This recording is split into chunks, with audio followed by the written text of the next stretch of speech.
I'm Teresa Carraggio, and this is Third Paradigm.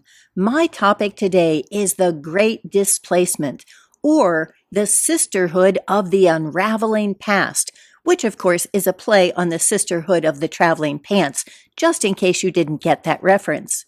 This weekend, for my daughter's 32nd birthday, a call was answered for a gathering of the tribe. A surprising number arrived without their partners.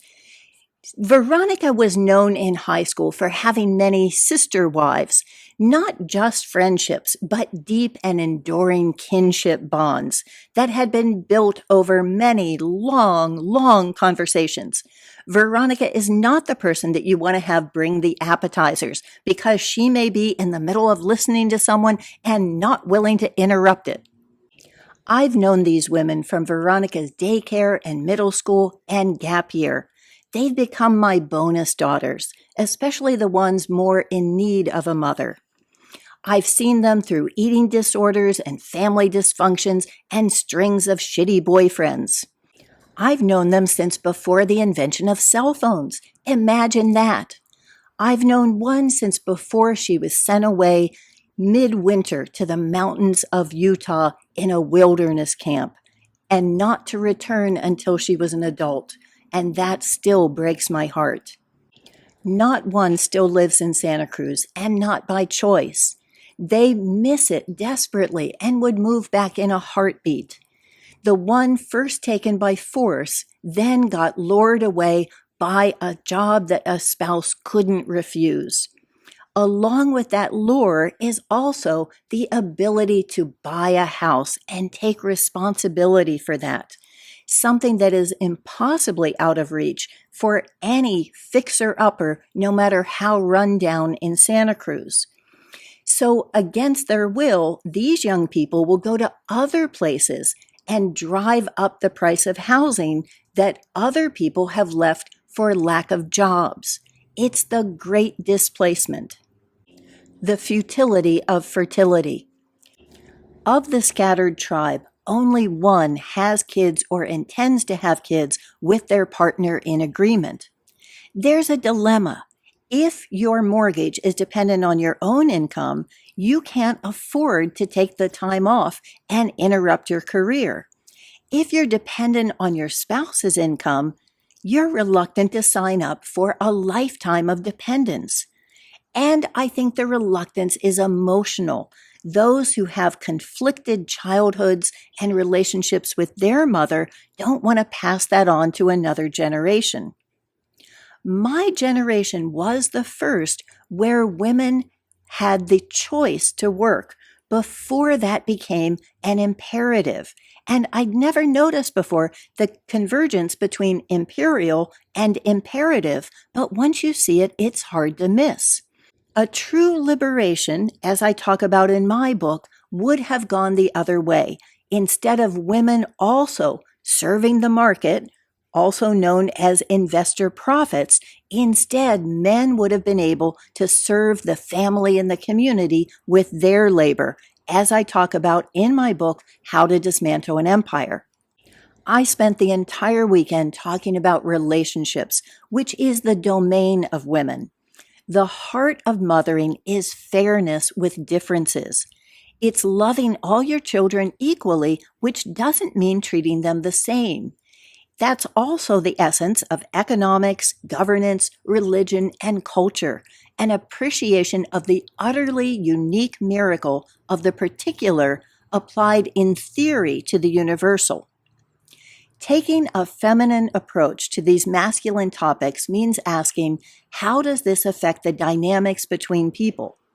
Applying the true masculine is using logic and abstraction to design policies that implement these principles. Both are available to anyone using both sides of the brain. Toxic masculinity is hierarchical power, with the means and the systems that are designed to enhance it. Feminizing the statistics. In the last episode, I talked about the foreign Hyksos infiltrating the court of ancient Egypt and becoming ruthless rulers.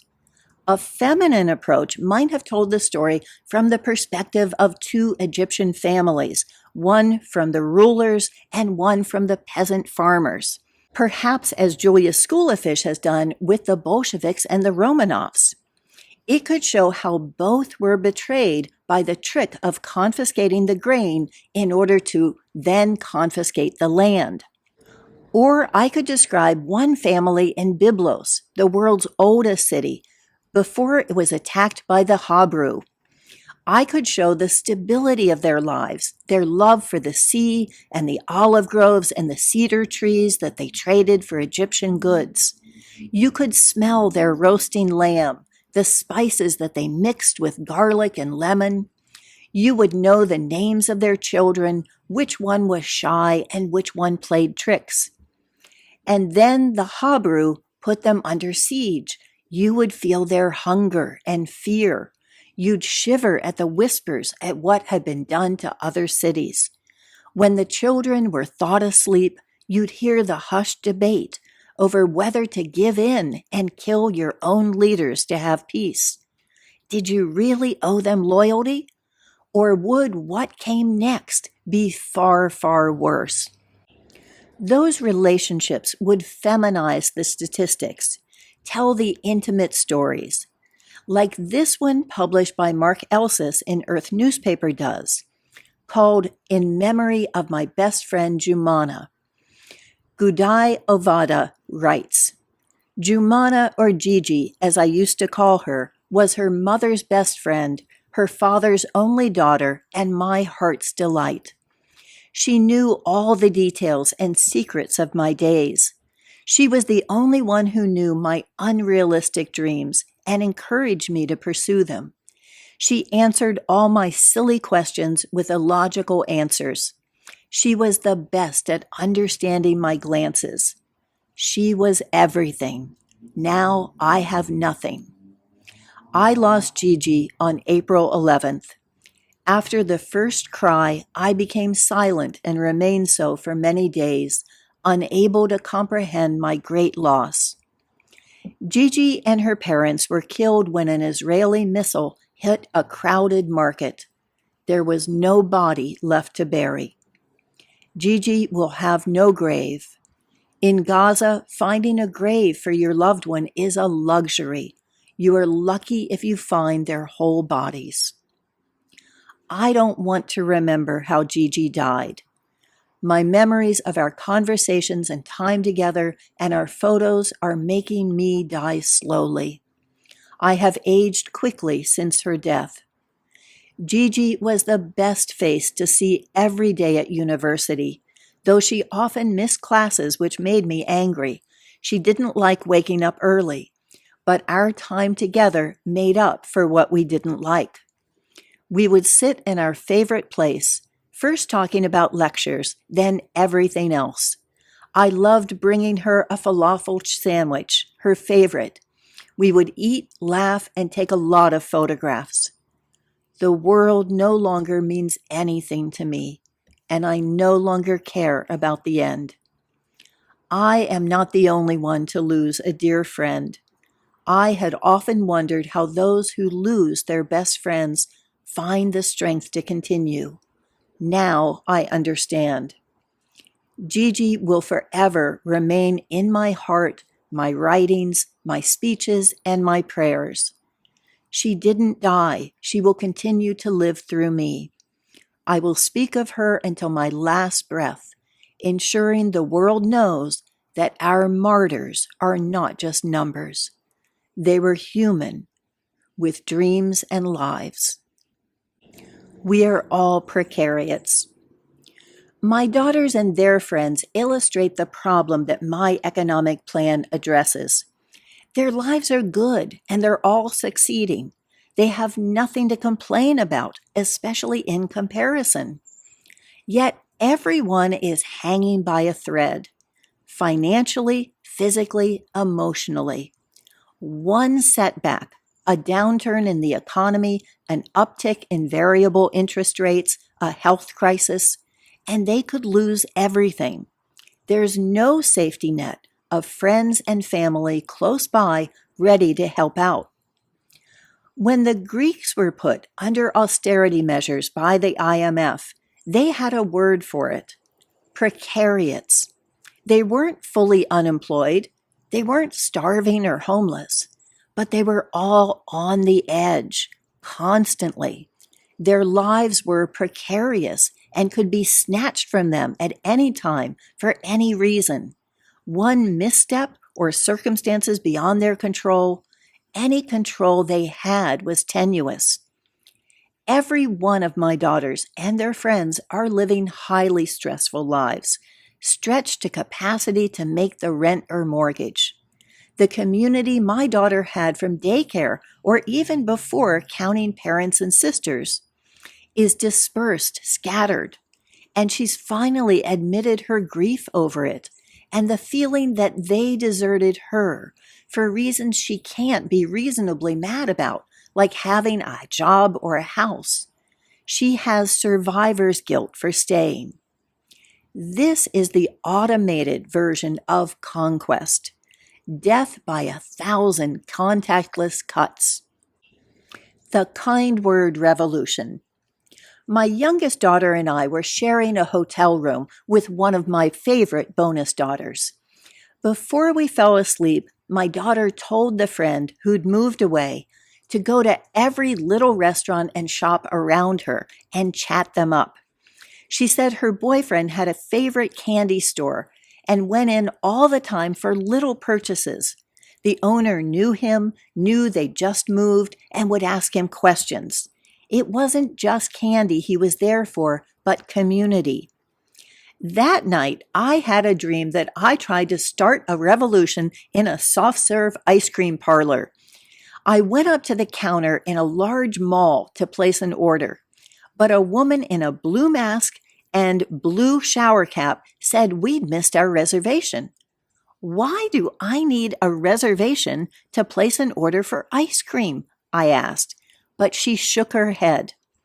Halfway out, I stopped and said, I'll tell you why. They don't want us talking to each other in line. They don't want us talking to you. They don't want us to know your name or recognize your face or have conversations or make jokes. They want us to order ice cream from a friggin' machine and have a robot hand it to us. But you can thwart them. Every time you say a kind word to a stranger, it starts a revolution. Hot slop of potential. Mary McLaughlin wrote about metamorphosis, apologizing for the butterfly cliche. She wrote, "The world needs another butterfly poem like it needs more love songs." I answered, what the world needs now is another butterfly poem and more love songs. I continued, I used to have a milkweed patch that was seed bombing the neighborhood. At a particularly stressful time, the week of signing my MSA after 30 months of negotiating my divorce, I had 40 to 50 chrysalis hanging around the yard. Some were on the house, the porch, the fence. I had a couple of head busts made by daughters in pottery class. One chrysalis hung like an earring on Medusa, and another from the bill cap of a stuck-up guy made to look ridiculous. All I could do at the time was commune with them and watch them emerge, sticky, wet, and dry out their wings, fluttering out the most vibrant color imaginable. So since then, the monarch has been my totem. Corny though it is, I'm still planning a tattoo sometime in my future. Favorite lines from the poem, and you should read the whole thing. Out of goo architecture. Terrestrial to celestial. Sleeping sub rosa. Each one of us a fortune speller. Hot slop of potential. Jewelry box. My heroic twin self. A gyration of spinning discomfort and ugliness, and more that I'd have to quote the whole thing to include. But most of all, I love the meaning that Mary brought out of this time of waiting, womb time. It makes the emergence inevitable and the conflict that feels wrong. into a necessary dissolution. We are dissolving, and that's okay. Mary is so opposite the chrysalis. She is so soft and gooey on the outside that I forget the steely resolve under the surface. Both Mary and the butterfly are a metaphor for the feminine re-emerging into the world, and both give me hope. Freeing the trappings of power. In the spirit of solutions, Kathleen Devaney has posted a request to fellow stackers to write their own State of the Union address for July. She calls this Reclaiming the Trappings of Power. I'm planning mine to be a State of the Union 2050, describing how it feels to live in the communities that we've built after the collapse. In my scenario, the neighborhood is a sisterhood and brotherhood, a matrix and a patrix. Our economic system lets all of our labor serve the interconnected web. The money backed by our housing lets us make a living by taking care of each other and our kids and parents. We help each other with home projects and technology. We feed our bodies and feed our souls with rituals of renewal and deep conversation. On this bedrock of security, we're building the future. And it's going to be a fucking castle that fits all of us, even Sasquatch. And you have to go to the thirdparadigm.substack.com to get that joke and to see Amy's incredible AI art. To see how the Greeks got turned into precariots, I read Chapter 8 of my book, How to Dismantle an Empire, in Grease Lightning.